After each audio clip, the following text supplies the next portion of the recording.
Well, hello, my fellow Americans and fellow Christians, and thank you for joining me for another day of the Word of the Lord here in the United States of America. Peace be unto you, and peace be unto the world. The subject I'm approaching today is the speculation about the end times. Evangelists continue to make the statements that these are the last days and it is the end of the church age, with the New World Order around the corner scheduled to happen any time. I think this is a tremendous error on the behalf of Christianity and its purposes intended for the well-being of man. You cannot put God in a box. I cannot answer for the purposes of God. We know very little, if anything at all, of the good Lord's intentions in daily life, if not the world. This is why I made the comment, you cannot put God in a box.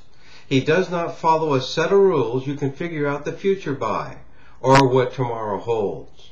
We have been given some insights, but people today take it to the limit and just rely on plain luck.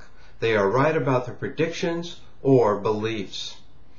I do and have made videos about current events and prophecies and how they coincide together to point to these possibly being the last days or end times.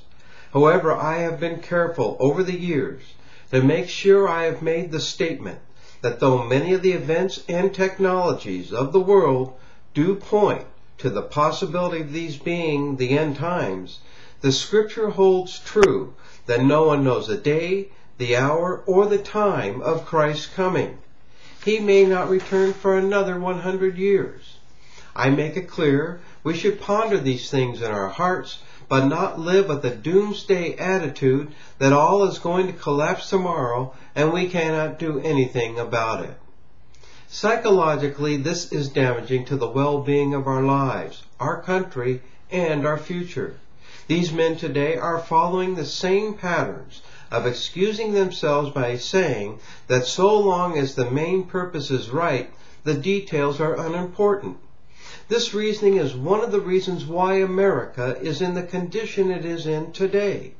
It is a grave mistake to think the main purpose in life is different from the details or principles that strengthen character and has hope for tomorrow, for yourself, your spouse, your children, or your country.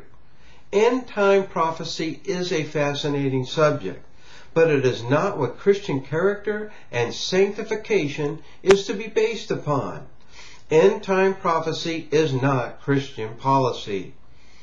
One particular evangelist has taken the Mayan prophecies and even Cherokee Indian prophecies to try and prove that even other cultures point to this being the end of the age or the beginning of the New World Order. Another evangelist has gone as far as stating the microchip will be in place by March of 2013. Another evangelist has trouble with the statement that no one knows the time, the day, or the hour of Christ's coming. Even of late, this evangelist claims because the church today is showing shades of apostasy, that this is one of the signs that he believes that Christ is coming and it's going to be imminent. Therefore, this is absolute proof, he says, that indeed these are the end times. Another evangelist has made the claims about the president being the head of a new world order.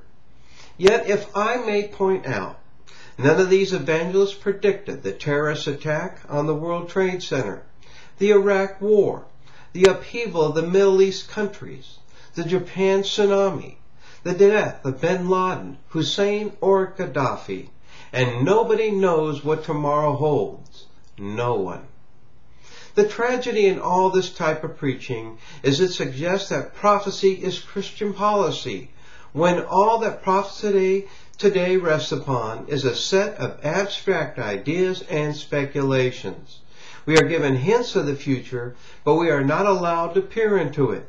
This is an antidote for all Christians to remember. I think we need a fundamental reconstruction of Christianity today. This will not only improve the quality of life, but give us again the ideal of the local church, giving us a down-to-earth standard and ideal of living necessary for American society to function by, with some type of moral direction. I think we need to stop insisting on televangelism, which demands our energy, our time, and our money. It should not be seen as the model for Christian creed. I believe televangelism should be seen as evolving into a public sector with mixed and confusing doctrines as well as ideas. It has nothing whatsoever to do with the private Christian's practice or private sector of the local churches, which many pastors have lost many of their parishioners and congregations due to the frenzy of the intended enterprise of televangelism and end times preaching. Televangelism has done more to damage the reputation of Christianity and the good it can generate more than anything else in the last 40 years. End times preaching worries too much about the destruction of tomorrow, and it has no desire to help or achieve the rebuilding of America or its ideological character of development. The latter can only become the enthusiasm of national commitment when it becomes the American voice. End times preaching serves its purpose to awaken, but it is not the American voice, for it gives the gloomy impression that all idealism in America has vanished and there is no hope for tomorrow.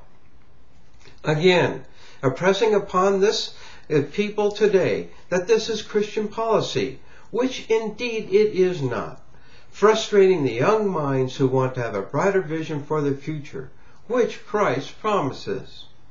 Let me encourage all Christians to ponder the end times in your heart, but do not make it your daily bread. Return to the values of Christian living that supports a sound mind and keeps away from speculation about the future. We are told to be made in the image of Christ, who said not to worry about tomorrow, but take care of the responsibilities of today. Let us be imitators of Christ and live, mingle, and interact for the well-being of America instead of its destruction. Let us discount the thought of looking down a gun barrel and encourage standards and ideals of living that will strengthen us as a people and a nation. God bless you, and God bless the United States of America.